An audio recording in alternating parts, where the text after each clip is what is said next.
He's a former professional footballer Walsh. turned all-round entertainer. I used to do impressions of Norman Wisdom and stuff like that, messing around. They said, why don't you enter the talent competition? So I said, oh, of course. And I ended up winning the talent competition. And the king of game show gaffes. Fanny Schmeller. With a TV career spanning an incredible 4 decades, he's done everything from acting to singing. Sun shining, come on, get happy. And beyond. It was Ray Winston that actually said to me, get back into acting, when I ended up in Lockstock. No, Chappie, that ain't my car. That part changed my life. He's the funny man who fronts our favourite TV game shows. 10 points.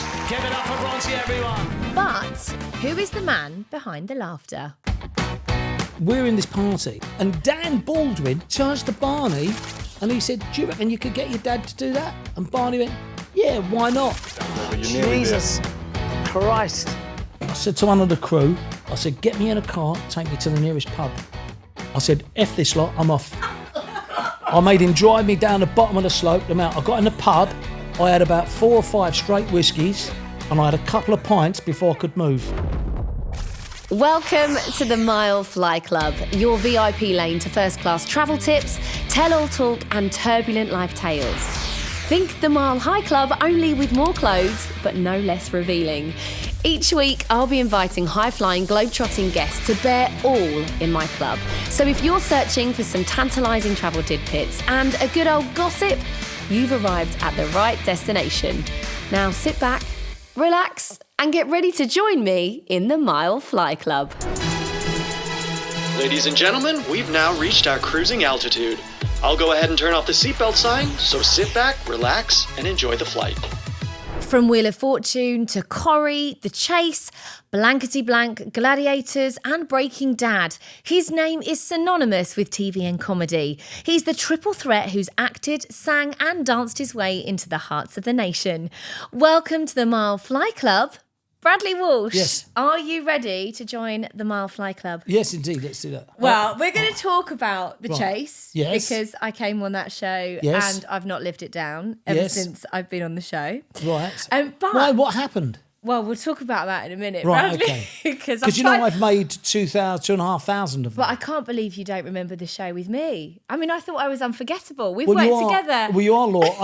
I remember you. I remember you when we first worked together in 2006, was it, or 2005, 2006? I think probably. Yeah, At yeah. Milton Keynes. Yeah, you played Cinderella. You were lovely, delightful. You were lovely. Well, that's it. Not many people will know that actually I've known you for that site over Yes, 20 it's years. just coming up for 20 years. Yeah, Correct. and you love a good panto. I do. So what keeps you going back to panto? Well, if I'm brutally honest, I loved Panto. I thought Panto was fabulous because it's the most fun you can have in the industry. It's like they're mini musicals, and when I used to work on them, especially in the earlier days of your sort of fledgling career, 2005, 6 and 7, that sort of stuff, I was producing them as well, really. So when the year after we worked together, I then produced the following show, and that got me into producing pantos. And so I was very fortunate, and I've done that sort of since. And So you're still producing pantos now? I produce the odd show now, yes. Wow. I mean, I haven't done for a few years because I've been too busy. I've been too busy, and I want Christmas off. I remember having one Christmas off and thought, this is fantastic, because what you can do, you can have all the family round on Christmas Day, enjoy a drink. Where I wasn't doing that. I was making sure I was the one sort of being very stoic, because you had to be in the theatre the following day, Boxing Day, for 2 shows. And it is a hard slog panto, isn't it? I mean, what do you do? It is 13 a hard shows a week? Yeah, 13 a week, something like that. You and I never did that, and I'll tell you why we didn't do that, because that was in my part of my deal. I didn't do 13. I didn't do 13 a week. I only did maximum of 12, 2 a day. Yeah. So I wasn't doing 3 on a Saturday. And although we would do 1 in the morning and then 1 at lunchtime and have the evening one off, but that was very rare. But that's the most fun you can have in a show. I mean, if you've ever done West End shows, that is the most fun in a panto, because everyone's so, there's sort of so focused on what they're doing in a West End show, and it's obviously very serious. The people are paying, good money to see. But in Panto, they're not paying to see that. What they're paying to see is you also having a great time. So I used to just mess around the entire time. Well, actually, you and I did have a bit of a thing going on where you said, I will make you laugh. I will make you crack. And you didn't. And I was so proud of the fact that you didn't make me laugh until the second to last show. And then I literally lost it on stage. I do remember you saying that, with a broom actually. in my hand. Yes. But look, I'm really grateful that you've actually squeezed us in to see you today because you are busy. And actually, if anyone is watching this right now, they will, not just listening, they will notice this is quite a different setup to usual because we've come to you in Elstree. You've just finished filming The Chase. Yeah, you've come to the film studios, that's correct. And I virtually live here now. I virtually live at the studios. I have a constant room here now, year round. So this is where I work from. Wow. And so how was The Chase today? Well, we make 3 a day. So we start at 10. Like today, I think we started at 10 to 10 and we were down by 4:30 and we were making sure they were very short turnaround so we could get this in because once I finish this now, I've then got to go next door for a Zoom with some people in Japan and some people in London because I'm off to Japan in a couple of weeks to work. So it's a bit full on, but I'm all right because tonight I'll have a drink and I'll watch a bit of TV and I haven't got to get up in the morning. Do you know what I mean? I can have a lay in. But you do like to get up on a Sunday with a cup of tea and a biscuit and watch your favourite show.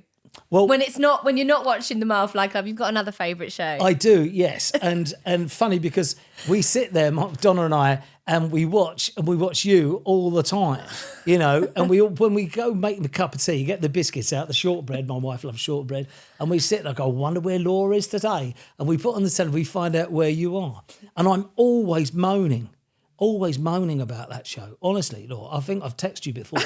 When these people waste your time, you troll about these countries and then they go, oh, we're not sure. And then they go, it's different now. More people are buying. Since the pandemic, they all want to be abroad. It's not just that, though. But when they say, what are you looking for? You'll say, what are you looking for? And they go, and here's John and Jean from Coventry.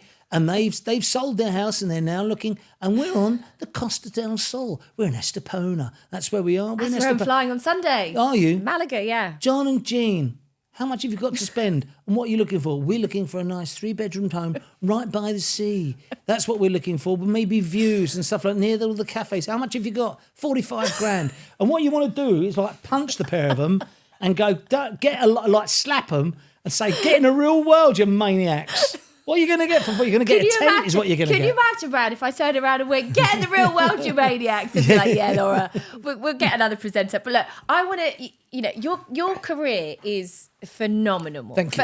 If I can say the word correctly, your career is phenomenal. Yes, thank you. But you actually started as a footballer. I did, yes, I did. Tell me about that. Funny enough, I was out during the week, and someone come up to me, and it's a mutual friend of the family. His name's Paul Kirbishley, and he's the brother of Alan Kirbishley, who played for Birmingham City, managed Charlton Athletic, played for Charlton, West Ham, and Paul was a pro. And Paul brought in a programme from 1978 where he was playing for Charlton Athletic, and I was playing for Brentford, and we're on the team sheet. He said, "Have you ever seen this?" I said, "No." I said, "No, I haven't." He said, "Yeah, you can keep hold of that." But how it came about was I'd played at Watford juniors as like a 14, 15-year-old. Then I'd played at Barnet with Jimmy Greaves. And then I got seen playing just local football. I thought that was the end of it, seen playing local football. And the guy come up to me at the end. He was the groundsman as well at Brentford, but also a scout. And he said, "Look, we've been watching you for a few weeks. We'd known you played at Watford and at Barnet. Can you come and play in a game on Monday evening at Griffin Park against Southend United? We want you to play." So I said, "Oh, okay." So I played, and I had a phenomenal game, and scored the winner. We beat Southend United 2-1, and I signed on for the rest of the season. Immediately after the game, in my kit, I trundled up the stairs of my studs into the boardroom, signed on immediately for the rest of the season and the following season after that. But to be fair, Law, I was plagued with injury. My ankles were just no good. I've got ankles that sort of hang funny. If I jump in the air, they hang funny. So if I don't correct in the air, I land and twist them all the time. And that's what used to happen. I used to tear ligaments all the time. And now my knees have totally gone. So I probably need a new knee, my right knee. And what's interesting about old footballers, now I'm coming up I'll be 65 soon. Wow. And where are we? No, actually I'm 64. I'll be 65 in June, I'll be. And so I don't know if as you get older, your maths leaves you and your memory. And the thing is now, footballers of my age, we also, when we meet up, old players, we all say the same thing. We just wish we'd never kicked a ball in our lives. It's really weird. Well, because you're wrecked. Your legs, your lower limbs from there, and maybe your hips down, are just totally wrecked. Totally wrecked. Because when we played, we'd have injuries. We used to have injections. We used to have injections in your legs to keep you going. So how old were you when you sort of decided to knock football on the head and then transition to an entertainer? Well, I stopped playing. And how did that happen? I stopped playing pro football at the age of 21. And I stopped playing football at the age of 25, 26 maybe. I played in non-league football. Funny enough, I played for Boreham Wood. And then, but what happened was I got let go by Brentford and they said, look, we had a new manager come in, a guy called Fred Callaghan. It's a great story, this. He comes in, Fred Callaghan, and he played for Fulham and he came in as the Brentford manager. Anyway, he called me into the office and he said, look, we're letting you go. And I said, hold on, Fred, no, don't let us go. He said, Brad, sorry, mate, you're always on the treatment bench. He said, you're always injured. We can't afford to keep players on that are always injured. We're paying you for just laying on a bed. What's the point of that? And I went, oh, okay, fair enough. So anyway, pal of mine called Bob Booker, who was playing at Brentford at the time, and went on to play for Sheffield United. And Brighton said to me, Brad, don't worry about that. I said, well, let's, come on, don't worry. We'll all go on holiday. And we all went to Mallorca. And we went to this place called Calamasquida in Mallorca, which at the time, back in the day before you were born, it was called Holiday Club Continental. It was part of the Pontins group. And I was always messing around when I played football. I was on the pitch or in the bus or in the dressing room or whatever. Or in the bath, by the way. Don't forget, back in those days, we had communal baths. You jump in a bath covered in mud. People don't realise this is what happened. You know, there were showers. And you single were all baths. covered in mud? And all, in mud and sweat in the bath together, like a 10 foot by 10 foot by 5 foot deep bath. Seriously, people, you think you're making it up, but that's absolutely true. And funny enough, up until they demolished Wembley, that's what they had at Wembley as well. Seriously, big baths. I'm not joking. So anyway, and so he said, look, let's go to, we'll go on holiday together. It's just Calamasquida, Holiday Club Continental. And I used to do impressions of Norman Wisdom and stuff like that, messing around.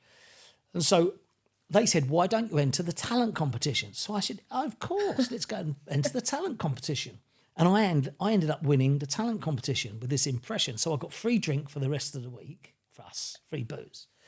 And then a bloke. Are you allowed to do that as a footballer? Well, yeah, it was closed season. By the way, don't forget I'd just been sacked, so I could do anything I want, really. And at the end of the week, this guy comes up to me. And he was like their entertainments manager. And he said, we're affiliated to Pontins, you know. And I said, oh, yeah, I know that. He said, do us a favour. He said, why don't you apply to be a blue coat? He said, you do impressions, you'd be fat, and you can coach football as well. I went, oh. So I went to this audition, and I went down and I got the job. And they said to me, there was a lady called Jan Kennedy. She was taking the auditions. And she said, who then became an agent with the Billy Marsh Associates and stuff, and ran that. And she said to me, do you know what? Jan and Jim Kennedy, they was running Pontins at the time. And she said, we actually think you're overqualified for this job, but do you want to be a blue coat? So I said, yeah, I really do. Wow. So I went home, got this blue coat's job, and I'll never forget it. It was £40 a week. And I just got my job back in the factory where I'm a jet engineer by trade. So, which a lot of people don't realise. You're a jet engineer? I'm a jet engineer by trade, yeah. So I used to work for Rolls-Royce, and I went through their college and their technical school after I finished school. So I was playing football at the same time, going to their technical school. So I came out the other side and fully qualified. And so I gave up my job. I just gave it up. this job as a jet engineer, and I could have worked anywhere in the world, and I went to become a blue coat at Pontins for like, I was netting like £38 a week. So why? What was it that drew you to I'll tell you to what that? it was, Laura. It's because if you've got a bit of a free spirit, it's very hard. You can't sit in an office. You know, if I wasn't in show business now, on doing what I do, when I do, and how I do it, and when I want to do it, I've always said my dream job would be a greenkeeper on a golf course, because I'm being the outdoors or in the forestry game or something, or I don't know what, a gamekeeper, because I couldn't be cooped up indoors. And that's what I felt in this factory. And the factory I worked at is now the Warner Brothers Studios at Leavesden, Harry Potter, where they make Harry Potter. Yeah. Or they used to. And the film studios up there. So that was where the factory was. And so I gave that job up and went to become a blue coat. And then when you were at Pontins, you were a coordinator in football. Mm-hmm. And then, is it right, you booted a child in the head with a football and then got sacked? I actually did. That's exactly what happened the first day. The very first day of the football coaching, they kept me on as a blue coat. After that, I had to call the bingo. But they kept me on as football coach, and everyone turned up. It was Middleton Towers, Morecambe, Lancashire. And all the mums, dads turned up because they said, we got this blue coat. We're so lucky to have this blue coat. He's a pro footballer. He's going to teach all the kids to play football. And then you got... I mean, literally the first ball. The bloke, one of the others threw the ball. A dad threw the ball. And I Rabonaed. And a Rabona is like, you stand on your right foot and big out and you flick it like that on the half volley. And I thought it's going straight towards it. And I just miscued it. And it went like an Exocet missile. And hit this little girl smack in the face. God. She was like about 6. So literally, it feels like football was like, no, exactly you are right. not meant to be doing this. So, about 8 years ago, Yeah. I'm sitting in Bolton's restaurant in the city. And old football pals of mine, Tony Gale and Tony Cotty, played at Everton and Fulham and all those. And we were sitting there, said, Brad, do you want to come along? And Les Strong played at Fulham, all great old players. I said, Brad, we're having this charity do you want to come along? And I said, yeah, sure, no worries. So we're sitting having a bit of dinner, and Les Strong's phone rings. And Les Strong played at Fulham with Fred Callahan, who'd sacked me at Brentford. Right. And Les looks at me and he's got his phone and he's gone, Brad, look, it's Fred. And I went, oh, he said, talk to him. I went, no, I'm not interested. I hadn't spoken to Fred in 35 years, 40 years. Anyway, he rings and goes, hello, Fred. He said, what are you up to? You can hear Fred go, what are you up to? So I'm at a do here with Gailey and Tony Cotty. It's a big old do of football with lovely through shirts with auctioning and stuff like that. He said, I've got an old pal of yours here, Fred. And I've gone. He said, do you want to speak to him? And Fred, who is it? He used to speak like, who is it? And he said, I'll let him introduce you. Anyway, I'll get hold of the phone, and I say, hello, Fred. And he goes, who's that? And I said, it's Bradley Walsh. And he went, I'll bet you're glad I effing sacked you now. Did he? That's exactly what he said after 35 years. He said, I bet you're glad I effing sacked you. And what did you say back? I said, thanks, Fred. You did me a proper favour, mate. Yeah. Wow. But what's interesting, and I was talking the other day to, crikey, this is trouble when you get to an age of memory, guys. We were talking to an old player. I was in Portugal, and we were chatting away, and I said, do you know what? I said, I'd give everything I've got now, everything I've done, I'd give it all up. I'd let you have it all to have played one game for England, to represent the country, be the best 11 players in the country at that time. That's how much I loved football. Yeah. Wow. Well, you clearly love it so much now. But do you know what though, Law? I can't watch football now. I can't watch Premier League football. What? Because it frustrates you? Well, not because it frustrates me. It's because it is what it is. It's all about the money. It's foreign owners, and I haven't got anything about foreign owners, but it's too many of them. They want foreign managers, and what that does is that doesn't help our national game. So when our national game suffers. And not just that, but the younger and more diminutive clubs suffer. The Wycombe Wanderers of the world, Exeter City, Leyton Orient. And they always say to me, like anyone who don't realise I played a bit, and whilst you're a bit of a dinosaur, having played in the third division way back in the day, and they say to you, what do you think, Pep Guardiola, he's a great coach, isn't he? Isn't he a great coach, Pep Guardiola? He's the best coach in the world, Guardiola. And you go, is he really? They go, no, he really is. His systems are such. So tell you what you do. You take Guardiola, you take all of his backroom staff, put him in charge of Leyton Orient and see how long he lasts. Because they haven't got a penny to spend. If you're playing for City and you've got all those, you've got those, the richest people in the world behind you, you can buy anyone you want. So, of course, you're going to have the greatest team.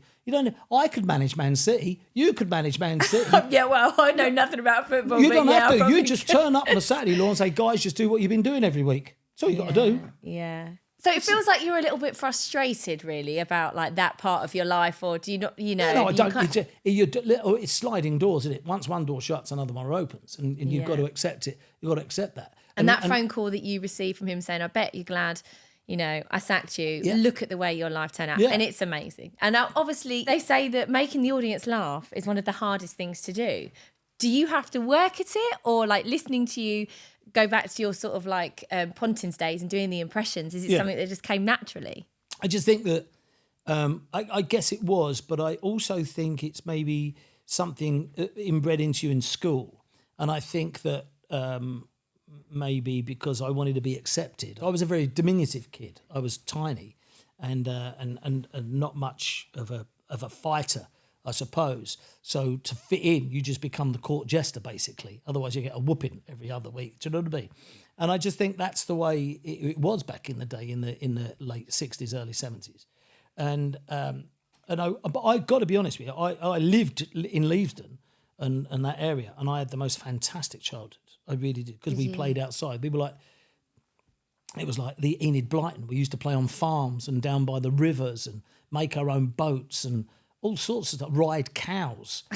No, seriously, make camps inside all the hay barns that no one would find you, because you'd take a bale of hay out, that'd be your door. And inside you'd walk in, it'd be the size of a small house, and no one would know you were in there. So you'd take all your camping kit and, but it was the most idyllic, and fishing and stuff like that. The sort of thing you'd see on, the Larkins, funny enough, when I made the Larkins. Yeah. Just another one of your TV dramas that you did, Pa Larkin. I know. So for me, I had a wonderful time. I really did. And I could never remember any summer being miserable. I always loved the summer. But I loved school, though, to be fair.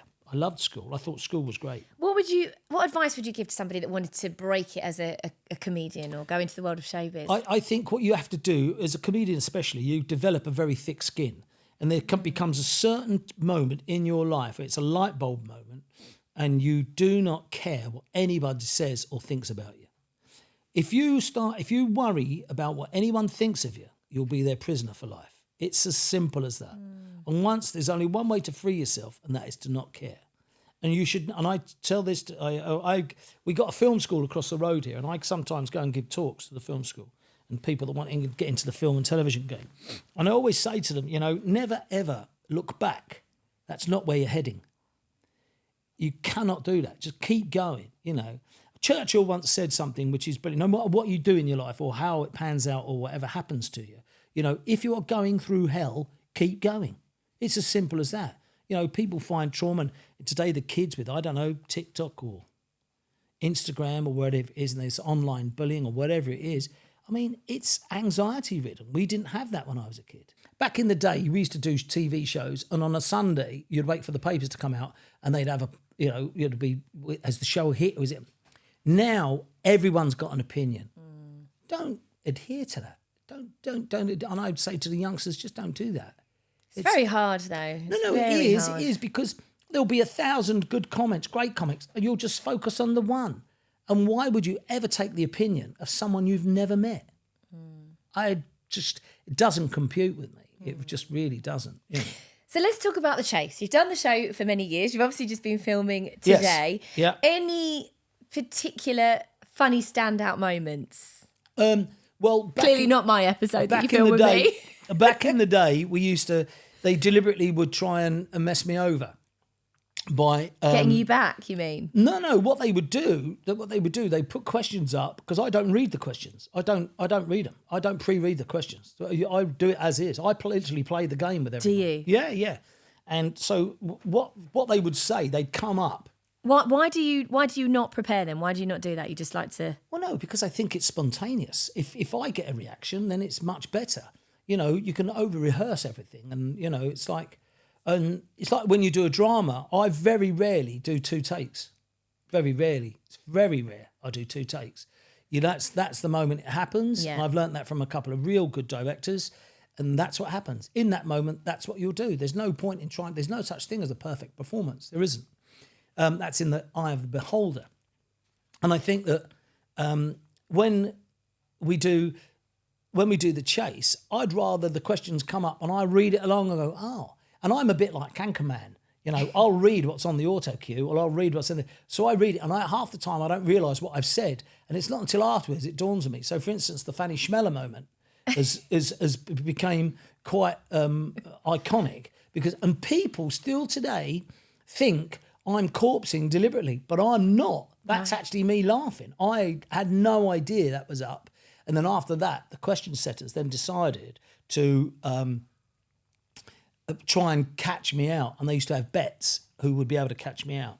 So plenty of moments on the chase within the question. Well, my episode that I film with you, and I appreciate you do so many episodes, I'm sat here and I'm looking at that little mini fridge over there because your question, and it sticks so well, it's like firmly cemented in my head. You speak quite quickly, I speak quite quickly, and you asked me this question and it was, right, this form of electrical appliance comes in 3 forms, ceiling, floor and wall.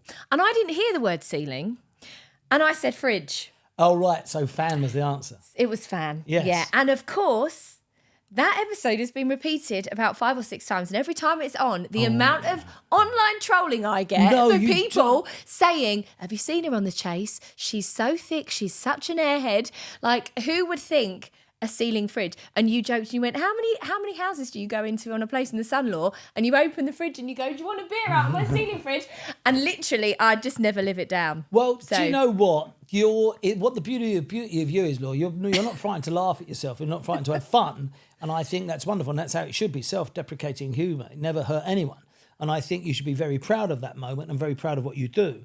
The problem with people is you must remember this, and I'm talking to every single person now on the planet and everyone who's listening. Jealousy is one of the most deadly sins. Jealousy is, and people are jealous. They'll be jealous of you. They'll be jealous of you because you're beautiful. They'll be jealous because you're bubbly. They're jealous because you're a lovely girl. And they'll jealous because you're earning a living in television. They're jealous because you can be able to walk down the street. They're jealous because you can go to sleep at night. It's just people. Envious people, and that's all it is. It's envy, and it's a shame. It's just a very poor human a part of nature, I suppose. Oh, well, I've always speak so highly. Like, I always feel like you're like really supportive. You've always been really supportive of my career. So yes, and you know, I really appreciate again. I have loved what you do. It's funny because I worked on Doctor Who with Jodie, Mandip, and Tosin. And in the end, they were calling me Dad, and I really quite liked it. Aww. Do you know what I mean? I really quite liked it. And any problems they'd come and ask me. You know what I mean? And what they should be doing and what they shouldn't be doing. And in regards to the industry and so. I mean, look, you've done so many things. How do you have a career that spans musicals, singing, albums, presenting, acting? Yeah. How has it happened? Do you know what? I don't really know. I hated getting pigeonholed. That was, for me, was the deadly sin, and it's really, really, really, it's an awful place to be. It's that if that's the only thing, and you think, oh, I've got to see if I was to come into the studios every day and do the chase every day. After a while, it would drive me mad. But you've done it an incredibly long time. So what is it that, you know, but don't forget, we film 3 a day. So I only really do 50 days a year on the chase. So there's 315 other days the year I do other stuff in. And that's what keeps me going. Then I'll do a drama, or I might produce something, or I'll do this, or I do that. And I think that for me, or, I've got other businesses going outside of the industry. Do you ever switch off? I probably don't. The only place I love and I can switch off entirely, which I leave my phone indoors, this is absolutely true, it's Portugal. So when we go to Portugal, my phone stays indoors. And I've got a little Vespa, and I pop off down the shops and stuff like that, meet my mates, or me and Don go on. Don jumps on the back of the Vespa and we're off. No one knows it's us. We're like, off we go. Oh. Yeah, it's terrific. And funny enough, I actually, when I'm there, I sit on the beach.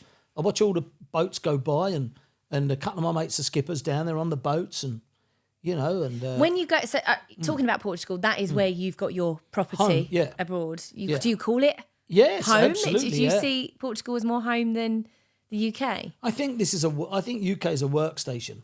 If I could work in Portugal, I think that would ruin it.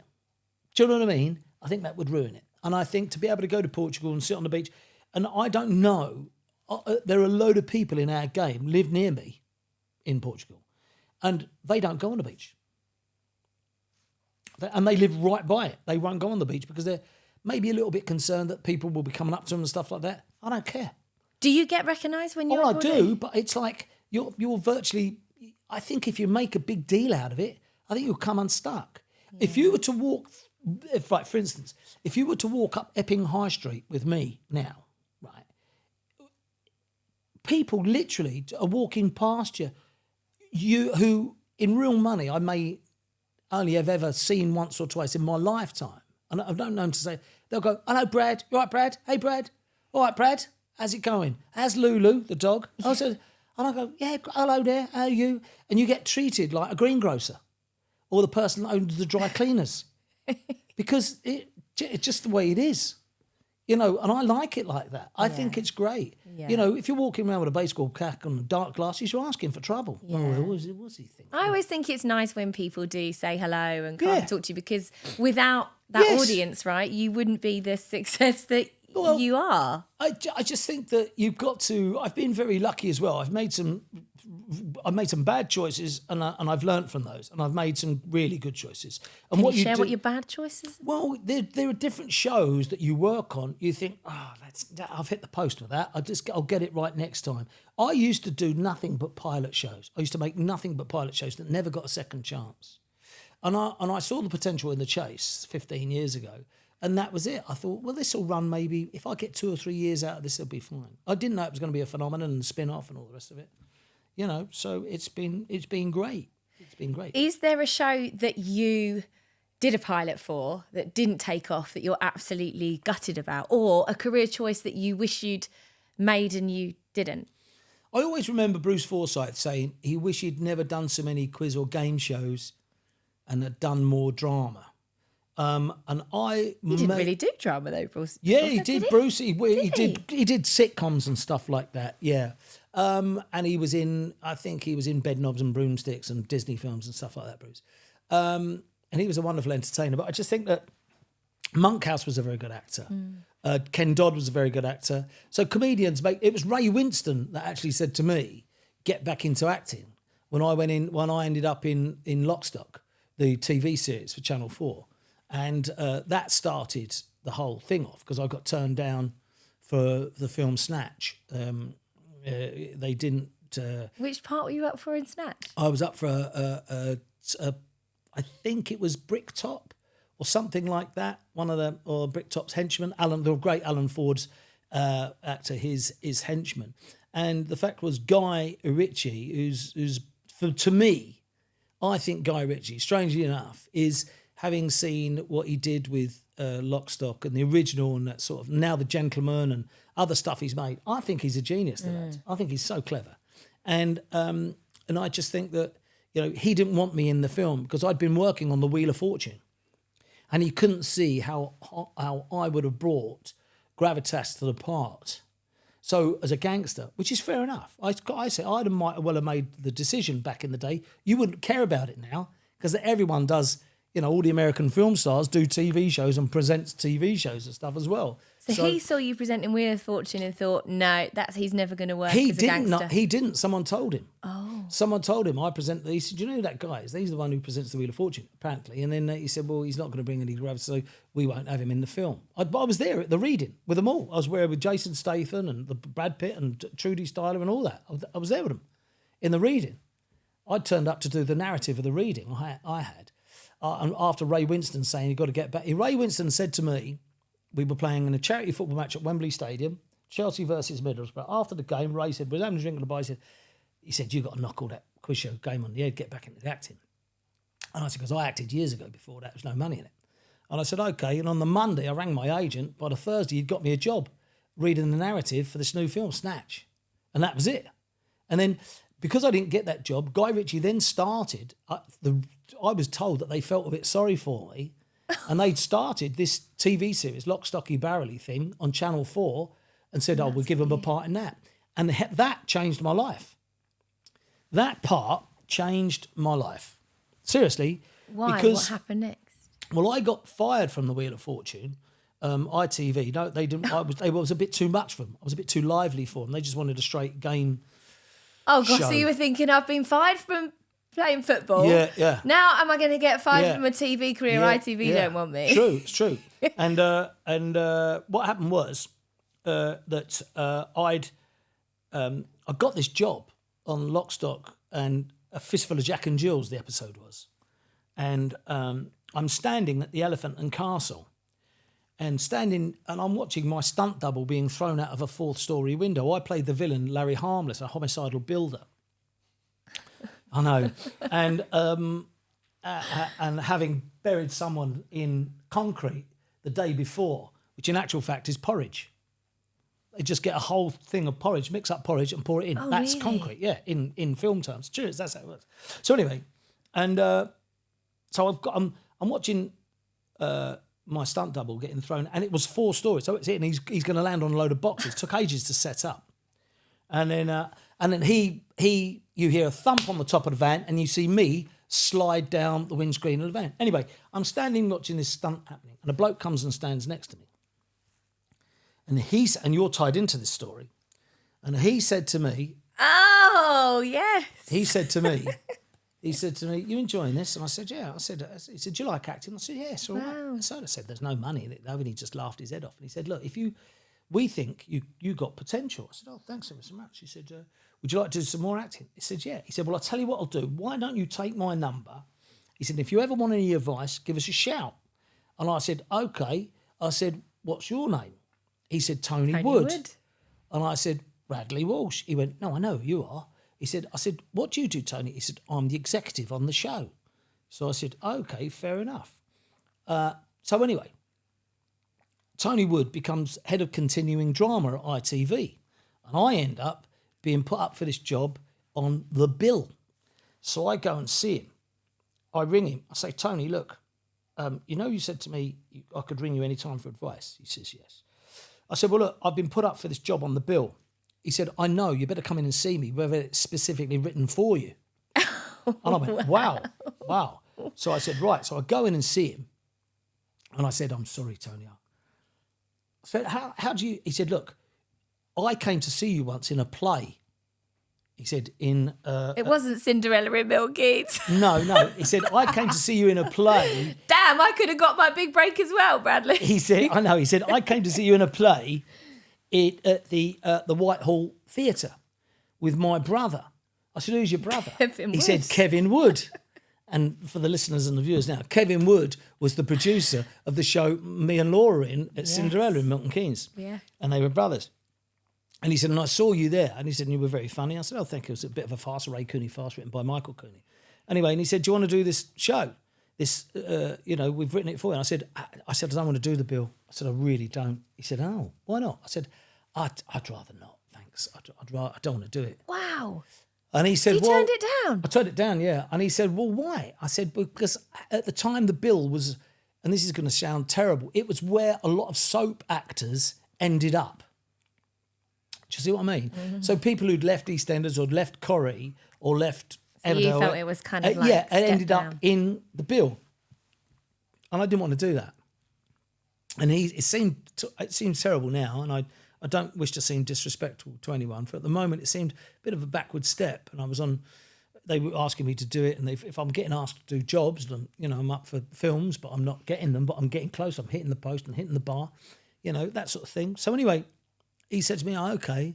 He said, would you ever go to Manchester? I went, for what? It's incredible that they wanted you so much that they were creating, or Tony was creating these roles for you. Yeah, and he said, would you go to Manchester? And I said, why? He said, well, I'm leaving ITV and I'm going to become the executive producer on Was it Lime? Coronation Street. Oh. He was going to stay at ITV, but run Coronation Street. And I went, oh, and he said they've got Shane as Alfie Moon, and we want an Alfie Moon in Corrie. And I went, he said, go and ask Donna. I went home, saw Don. She said, oh, you got to go for it. And that was it. We were away. Came out of Coronation Street, kept my contract at ITV, went into Law and Order, got the lead in Law and Order, the number one, as Ronnie Brooks. Come out of that, did another drama, did a couple of small films, did work for Ken Loach Just in a movie. Non-stop. Yeah. Non-stop. And you're obviously a family man. Look, I want to talk about Barney. I want to talk about travel a bit as well, because we need to get your love of travel in there. Barney, your son, I know he did Panto with you, but have you always seen him wanting to follow in your footsteps? No, absolutely not. Oh, really? No. And I'll tell you for why. Because when we were working together in Milton Keynes, Barney was coming along with Don, and that's when we ever did Panto. We'd always have Christmas time together in the Panto I was in, and we'd set up all the trestle tables, all the food on what we call Turn Alley, where all the acts are and stuff like that. And Donna would set all the stuff up, and Barney used to come along and used to play and mess around with the kids, the Jubes, in the show. And then he said one day, I'd love to do what they do.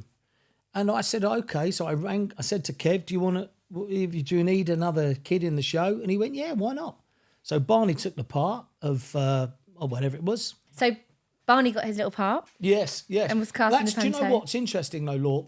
When anyone says to me, what's your proudest moment in showbiz? That was it.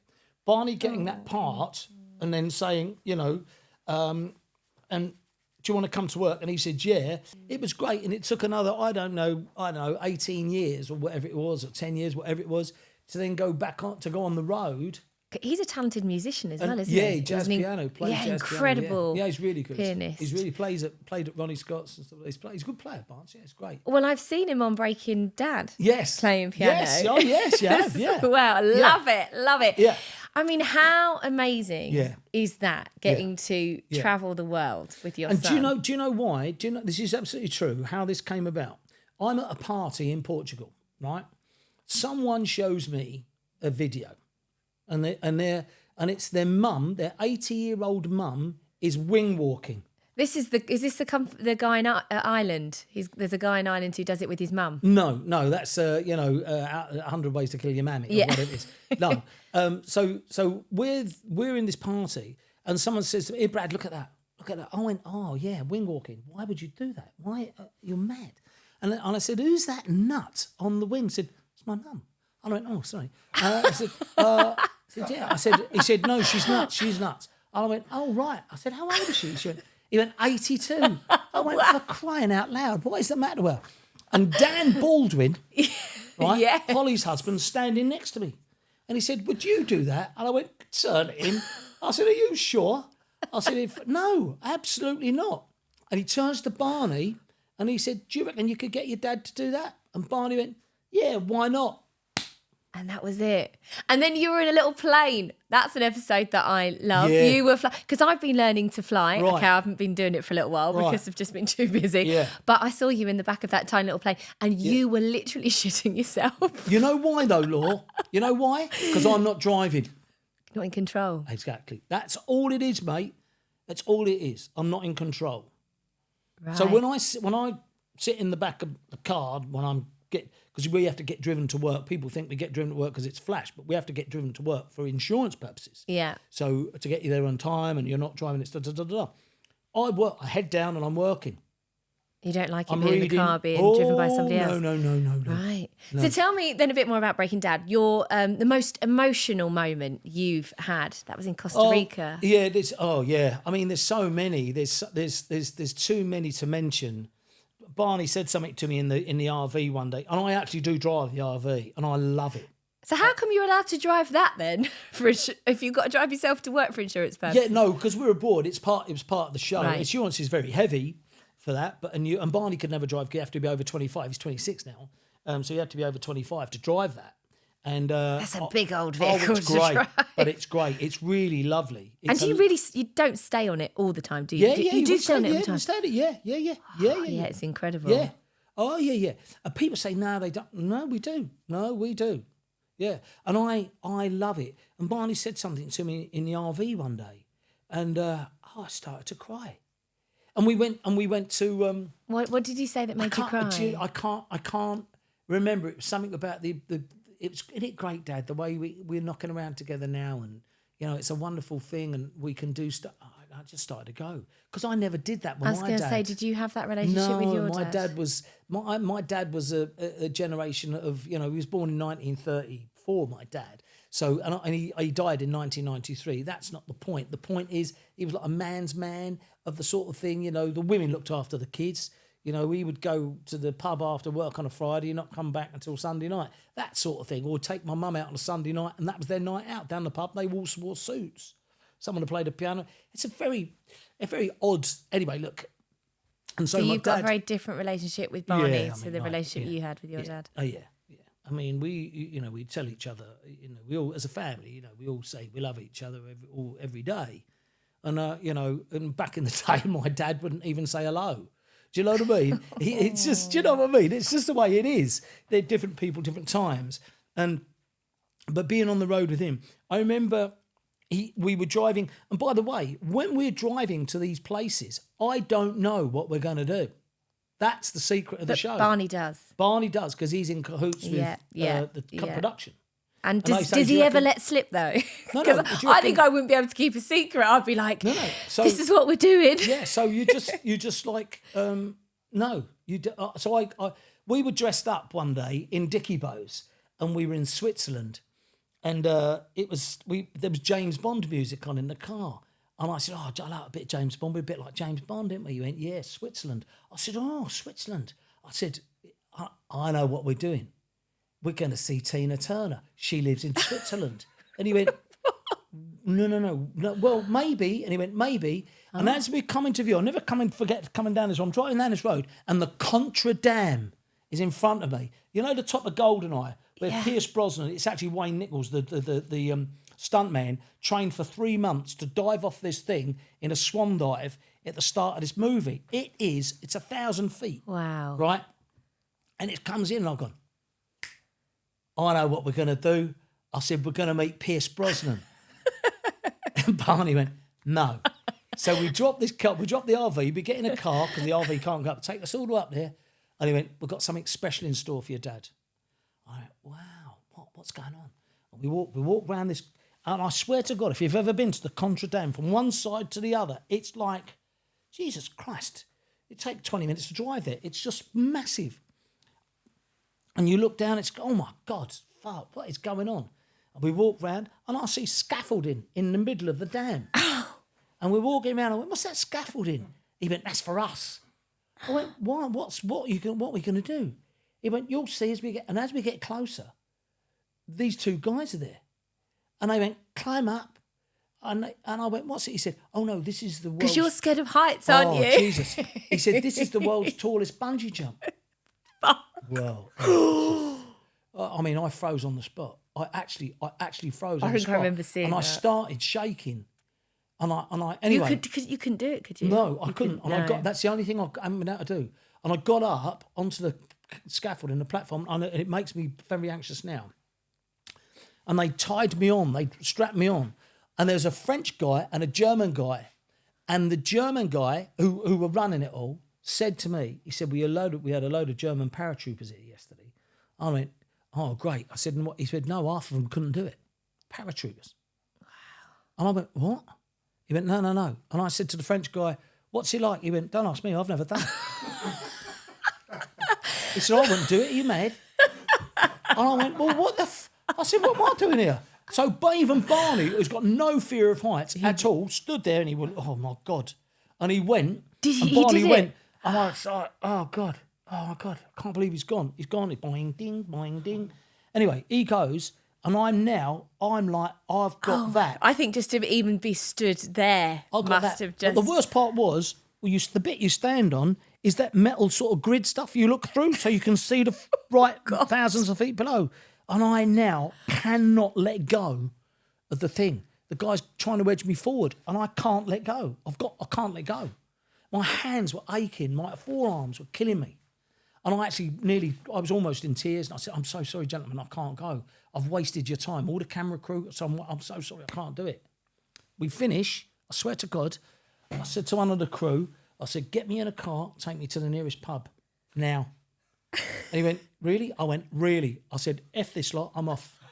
Oh, God. I made him drive me down the bottom of the slope. I got in the pub, I had about 4 or 5 straight whiskies, and I had a couple of pints before I could move. I swear to God. Wow. I was so petrified. God. I was so petrified. Petrified. So, you know when people do the jungle, ITV, the jungle show? Yeah. And they do that thing on the building. Yeah, they stand on the edge. How do they do that? Because it's going like that. Yeah. It's like, God, I mean, I well up now. It's just petrified. Yeah. I ride motorbikes. I do all that sort of stuff. No problem at all. Do you know what I mean? I've boxed. I've done it. Look, I'm telling you. But it's just the fear of heights. You're not going to believe this. My dad was alive when I was a kid. Guess what I did? Guess what my dad was? At some point in his life, he was a roofer. Right. So who used to help him as a kid? Me. Maybe that's where it stems from. No, up a ladder, no problem. Straight up a ladder, me. Straight down, no problem. Running gear up and down. And I mean industrial roofs. I'm not talking about houses. Straight up. No harness. Didn't have a harness. Oh, my word. No. Straight up. 14, 15. Up you go. Down like a little monkey. Up you go. As you get older, your mortality creeps up on you. And we did a show in Holland where I went up what's called Excalibur, and this is all breaking all Dad. breaking Dad, and it was 200 feet tall, and I got halfway and I froze. I couldn't move. So you're saying you like control. Yeah. How do you cope then when you're doing this show and Barney's taking you to places and you've got no idea? So you have no control. No. So why is it that you're okay with that? Well, because I'm with him. We were, as I say, if you ever look at the show, it's called Excalibur when we're in Holland. And haven't seen that it's one. the world's tallest freestanding climbing wall. And when I say the world's tallest, I mean it's like 200 feet tall. And it's gigantic. But when you get to the top, it's only as wide as you and me. Right? It really is, only as wide. And I got halfway up and I froze and I'm clinging on. And all I can hear is people shouting from the bottom, go on, Brad, you can do it. And what you can't hear and what you can't is me screaming at them at the top of my voice, telling them all to F off. And I've lost the plot and I can't move. I'm clinging to this thing. And then I turn to look to my right and I've got Barney, because Barney loves the old rock climbing. He just looks down at me going, okay, Dad, you can do this. Come on, mate. Just put your left foot up there, your right foot up there, your left foot up there. And it makes me well up now thinking about it, just to help you out of that situation. Do you know what I mean? Yeah. And when he took me on, so we've been all over Europe, we've been all over the States, we've been all over, we're going to Japan. Tell me about what you've got planned in Japan. I don't know. Oh, of course you don't. And then we're going to Japan. Then But wait, do you know where you're even going in Japan? We're going to start at the top and finish at the bottom. Wow. And then we can't do the second leg in Japan because it'll be too cold. So in January. How long are you there for? 2.5 weeks. Come back, have Crimbo, finish that. And then next year, early Jan, we go to Thailand. So this is all breaking Dad, yeah. And I go to Egypt in about 6 or 7 days. And that's on something a show else. about the pyramids, yeah, which I'm fascinated by. Incredible place, pyramids. Have you ever seen them before? Never been. Oh, you're going to love it. Never been. You will love it. I had the most amazing experience galloping on horses around the pyramids. Ooh. Very magical. You kind of, it's mad. I mean, the surrounding area I wouldn't say is the nicest, but they all of a sudden just like, they're just there. Yeah. And it's just, amazing. You're going to love it. So that's another show you're filming. Yeah, filming that. But I've been very, very lucky. Did you ever envisage that your like TV career would then take you down this path of like all these travel shows? No, not at all. The only reason I got the job for Egypt is because someone asked me. They just happened to be chatting to the guy who owns the company, and I said to him, "You do realise that the Great Pyramid of Giza is an actual scale monument of 1 to 43,200 to the scale of our planet. You understand that?" And he went, "No, I don't. What does that mean?" I said, "Well," and I gave him all the facts and figures. How did you know all Well, this? I'm a number cruncher, so it's I love maths. I'm a bit sort of, do you know what I mean? Does this kind of come back to your jet engineer? Yeah, and at school I was very good at mathematics. I was very good. And basically what it is, the top of the pyramid is 481 feet. If you times that by 43,200, you get the polar radius of the Earth to within 99.8% accuracy. Why is it, Brad, when you say these things, I look at you and I'm like, is that actually factual? No, that or is true. This, no, or this is true. a No, this is joke? true. But here's the thing. Wow, Here's the okay. thing, Law. Here's the thing, right? And what people don't realise is this is at a time when the Egyptians thought the Earth was flat, okay? And what they don't realise is the actual Earth is not a globe, it's a rugby ball. So it's slightly squashed at the poles and wider at the equator. So to work out your 481 feet, 43,200, all right, that's actually within 98 or 99.8% accuracy, correct. If you take the base of the pyramid, and you know, which is almost 750 foot square, and there isn't 4 sides on the pyramid, there are 8. People don't realise 8 sides on the pyramid, all right? And I'll explain that quickly. We'll move on to something else in a minute. But if you measure those and times that by 43,200, you get the circumference of the Earth to within 98.9%. Now, what's interesting about that is this is 2,000 years, 2,500 years before they knew the world was round. They always thought it was flat. And so consequently, you have to get it in your head. Is that a coincidence? What is that? So I'm a mathematician and a scientist, and under no way, and also the top of the pyramid is 365th or 360th to within true north. Now, it's extraordinary. And it was built in the reign of Khufu. All right. Now, some of these boulders in there, some of these lumps of rock in there, which are made of alumite, are probably in the region of the 7 African elephants. So they're getting on for 70 tons. All right. Now, and there's 2 million of these blocks. They're not all 70 tons, you understand. And it was built within Khufu's life. Within daylight during Khufu's life, they'd have had to lay each block every 2 minutes. It's impossible. It's impossible. No matter what anyone tells you, how brilliant the Egyptians were, it's impossible. We couldn't do it today with the technology today. And you wouldn't laden yourself with making something within 3/60th of true north, lined up by the stars or not. It's complete nonsense. So someone built those pyramids, but it weren't the Egyptians. And I'm convinced. And that's what I'm going to find out. Wow. Yeah, and that's what I'm going to find out. Oh, my word. I think it's a race that died out. Every single religion on the planet has the Great Flood. Every single one. It's not missed out on any religion. It's Christianity, Islam, Muslim, everything.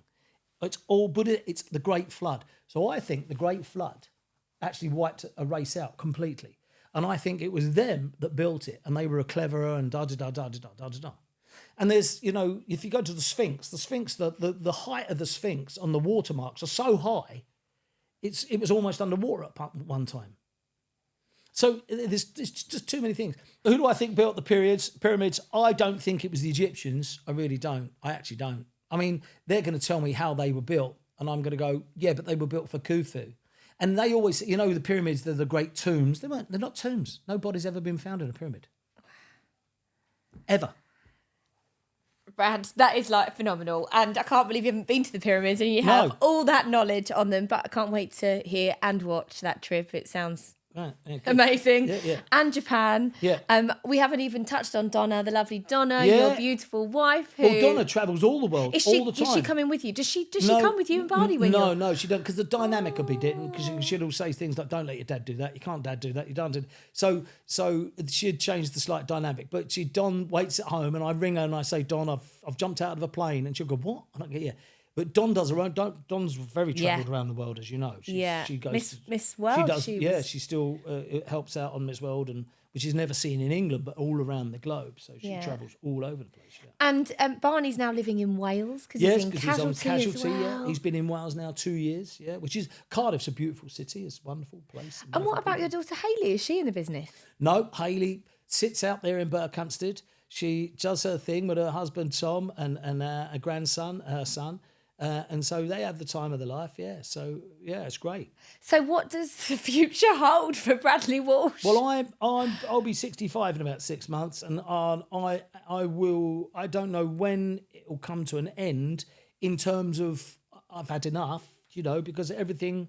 The beautiful thing about waking up in the morning is you never know what you're going to get, and I just think that's wonderful. Every day's a new challenge. I mean, a lot of people at 65 might be thinking it's time to wind down now, but it doesn't sound like that's anywhere. It's not that, near Law. for you. It's not that, Law. You must remember this. If you love your job, you'll never do a day's work in your life.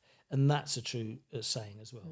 You know, you really must, you know, and there is a work-life balance. And, you know, like for instance, last year I spent so much time in Portugal, you know, and yet you seem like you're on telly the whole time, but you're not. You're actually not. Well, Brad, thank you so much. You are now officially a member of the Mile Fly Club, Wow. but I can't let you go Yes. without asking you, Yes. are you a member of the Mile High Club? The actual Mile High Club. The actual Mile High Club. I'm actually not. I'm actually not. Well, why was there an actually not? Well, because you back at, you know, I don't really know why I said actually not. No, I'm not. I guess I don't really think I've ever had the opportunity. Oh. Do you know what I mean? But you know me, Lon, I'm too busy at the bar.